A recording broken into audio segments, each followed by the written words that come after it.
আসসালামু আলাইকুম। আপনাদের সামনে আজকে খুব ছোট লেভেলের একজন কথিত রাজনৈতিক বিকাশ এজেন্টকে নিয়ে কথা বলবো। তো তিনি সম্প্রতি তার কিছু বক্তব্য আমার চোখে পড়েছে। তিনি আসলে বিশেষ করে নিজেকে বিএনপি সাজানোর অনেক চেষ্টা করছেন। তো আপনি যদি নিজে বিএনপি হন বা জামাতি হন, কিছু একটা না, তাহলে তো আপনার এই গণ অধিকার পরিষদ বলে আলাদা কোনো বিকাশ এজেন্টের দোকান খোলার দরকার ছিল না, তাই না? তখনই তো। এখন কেন বিকাশ, মানে সে বিএনপি হলে আমার কোনো সমস্যা নেই, আগে সেটা বলে নেই। যে কেউ বিএনপি হতে পারে, যে কেউ জামাত হইতে পারে, ওগুলো আমার কোনো ব্যাপার না। জাস্ট মানে আমি আমার যে বিষয়টা নিয়ে কথা বলতে এসেছি সেটা সূচনাতে এই কথাটুকু বললাম। এখন সে নিজে বিএনপি সেজে তারপরে বিএনপির মতো, বিএনপির নেতার মতো কেন কথা বলছে, সেটা হচ্ছে আমার আলোচনার মূল বিষয়। এখানে রাজনীতিটা আসলে কোনো বিষয় না। মানুষ সেবা, তারপরে দেশের জন্য জীবন দেয়া, এই সে এগুলো কোনো বিষয় না। পকেটে টাকা আসবে, আমি আসছি, টাকা না আসলে নাই। এর আগে বিকাশে এই নুরু আর রাশেদ, এই দুইজন মিলে যে পরিমাণে টাকা পয়সা তারা কামিয়েছে, মানুষ তাদেরকে অঢেল দুহাত ভরে তারপরে এই দেশের মানুষ তাদেরকে ভালোবাসা দিয়েছে, টাকা দিয়েছে, দুইটাই দিয়েছে। কিন্তু সেই বিকাশের টাকা দিয়ে তারা কি কি করেছে এবং তার পরবর্তীতে গেল 2 বছরে তারা ফুলে ফেপে কি পরিমাণে টাকার মালিক হয়েছে, তার একটা ছোট্ট নিদর্শন, উদাহরণ আপনাদেরকে আজকে দেখিয়ে যাচ্ছে। আমার হাতে বেশ কিছু ডকুমেন্টস এসেছে বিকাশ রাশেদের স্ত্রীর নামে, তার কয়েকটি আপনার স্ট্যাম্প। সেখানে দেখা যাচ্ছে যে রাশেদের স্ত্রী, তিনি বিভিন্ন মানুষকে টাকা সুদে লোন দিচ্ছেন, ধরেন এই যে ইউনুস, আওয়ামী লীগের লোকজন তারা ভালোবেসে বলে সুদা নিউজ, না সুদা নিউজ না কি বলে, সুধি নিউজ রে ধরেন বাংলাদেশে সে গিয়েছে, বাংলাদেশে সে তো কোনো ভালো জিনিস শিখাই দিয়ে আসে না। ধরেন পৃথিবীর বাইরে বিভিন্ন দেশে কি কি আছে, সুন্দর সুন্দর ট্রাফিক ব্যবস্থা আছে, দুর্নীতিমুক্ত সামাজিক রাষ্ট্র কাঠামো আছে, তারপর আইনের রাষ্ট্রীয় কাঠামো আছে। এই যে এগুলো সে শিখায় নেই। সে বাংলাদেশে গিয়ে সে শিখিয়ে এসেছে হচ্ছে মহিলাদেরকে ন্যাংটা হয়ে রাস্তায় গিয়ে তার করতে হবে, তার অফিসের মেম্বার হইতে হবে, এরপরে তিনি সুদে টাকা দিবেন, সেই সুদে টাকা ফেরত দিতে না পারলে আবার জামাইয়ের লুঙ্গি মুঙ্গি সব খুলে নিয়ে যাবে। এটাই সুদ ইউনুস আমাদেরকে শিখিয়েছে।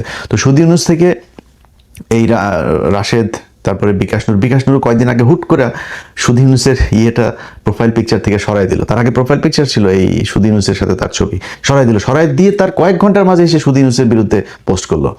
তো এগুলো তাদের মূলত সবই স্ট্যান্ডবাজি, সব মানে যখন যার কাছ থেকে সুবিধা। এখন ধরেন সে তারেক রহমানকে আমি গ্যারান্টি দিলাম, আমি বেঁচে থাকি আর মারা যাই, আপনাদেরকে গ্যারান্টি দিয়ে বলে দিলাম, এই নুরু, এই রাশেদ বিএনপির কাছ থেকে যেদিন সুবিধা পাবে না, সেদিন বিশাল বড় রাজনৈতিক নেতা হয়ে আবার শেখ মুজিবের মতো ভাজা ঘিয়ের গলায় ভাষণ দিবে। বলে দিলাম, লিখে রাখেন। তো আজকে তারা সুদ ইউনুসের কাছ থেকে যেই সুদের ব্যবসা কারবার শিখেছে, সেটা দিয়ে কি করছে আপনাদেরকে সেটা একটু দেখাই। আচ্ছা, আমার কাছে আসা যেই নথিগুলো এসেছে, সেইখানে একটা স্ট্যাম্প, সেই স্ট্যাম্পটা 8/3/2025, অর্থাৎ 24-এর পলাতক হাসিনার পালিয়ে যাওয়ার পরে যে টাকা পয়সা কামিয়েছে তারপর থেকেই শুরু করেছে আর কি। আচ্ছা, এখানে প্রথম পক্ষ রাবেয়া আক্তার আলো, পিতা মোহাম্মদ আলম, ঠিকানা 5-3 ক ভাসানটেক, পশ্চিম ভাসানটেক, ঢাকা ক্যান্টনমেন্ট। রাশেদের বাসা ঠিকানা 1206 কাফরুল, ঢাকা উত্তর সিটি কর্পোরেশন, ঢাকা। পেশা ব্যবসা, রাশেদের বউর পেশা ব্যবসা, বুঝছেন তো কি ব্যবসা করে আল্লাহ জানে। তো ধর্ম ইসলাম, স্বাধীনতা, বাংলাদেশি, ভোটার আইডি কার্ড, ব্লা ব্লা ব্লা ব্লা ব্লা, সেটা না বললাম। এটা প্রথম পক্ষ। দ্বিতীয় পক্ষ হচ্ছে মোসাম্মদ হেলেনা আক্তার নামে একজনকে লোন দিয়েছেন, সুদের টাকা লাগাচ্ছেন, সেখানে শুরু করছেন, দেখেন মানে সুধারু হইল ইমানদার আছে। মহান আল্লাহকে স্মরণ করিয়া এই চুক্তিপত্র আরম্ভ করিতেছি।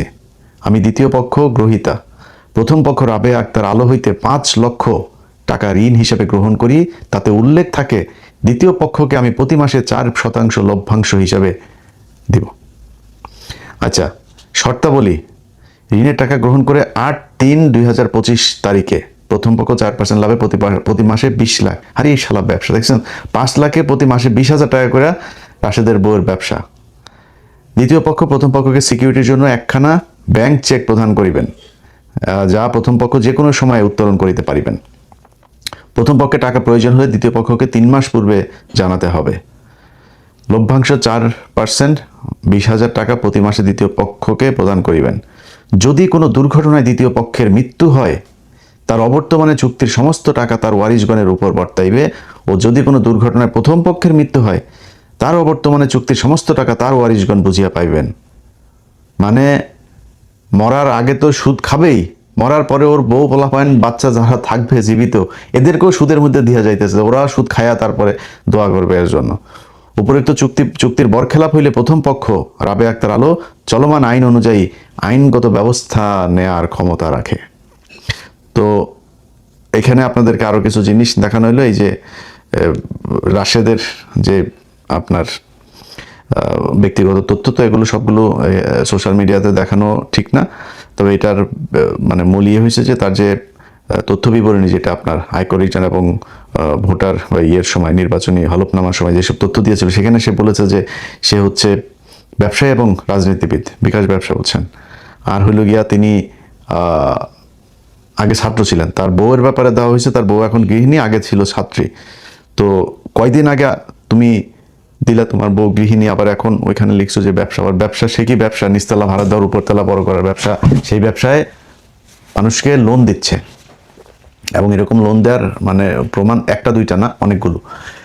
তো ধরেন এই হচ্ছে রাজনীতি। এই রাজনীতিবিদদের ব্যাপারে আপনাদের সবসময় সজাগ থাকতে হবে, কারণ হলো এদেরকে আপনারা উপরে তুলেছেন, আমরাও তুলেছি, এর দায় আমাদেরও আছে, আমরা বুঝতে পারি নাই। আমাদেরও এক সময় তারা এখন আমাদেরকে, আমরা নাকি ইউটিউবার, আমরা হচ্ছে, আমাদেরকে সাংবাদিক বলতে লজ্জা লাগে, বুঝছেন। তো ওর বাপ যখন ওর কেউ ছিল না, তো তখন ওর এই বাপেরা ছিল, এই বাপেরা ওদের কে উঠাইছে। তো যাই হোক, এদের ব্যাপারে আমাদের ভবিষ্যতে সাবধান থাকতে হবে। এরা আমাদের আবেগ নিয়ে খেলা করে তারপরে তারা আমাদের এই দেশের সাথে বেইমানি করে, আমাদের যেই আবেগ, সেই আবেগের সাথে তারা বেইমানি করে। তো তাদের ব্যাপারে খুব বিশাল আকারে কিছু বলার মতো এরকম কোনো ফিগার তারা এখনো হয়নি। তবে আজকে যেটুকু দিলাম এটা জাস্ট ছোট্ট একটা জিনিস, এটা আমার কোনো অনুসন্ধান না, কোনো কিছুই না। মূল যে অনুসন্ধান নুরুকে নিয়ে, সেটা চলছে। দোয়া করেন।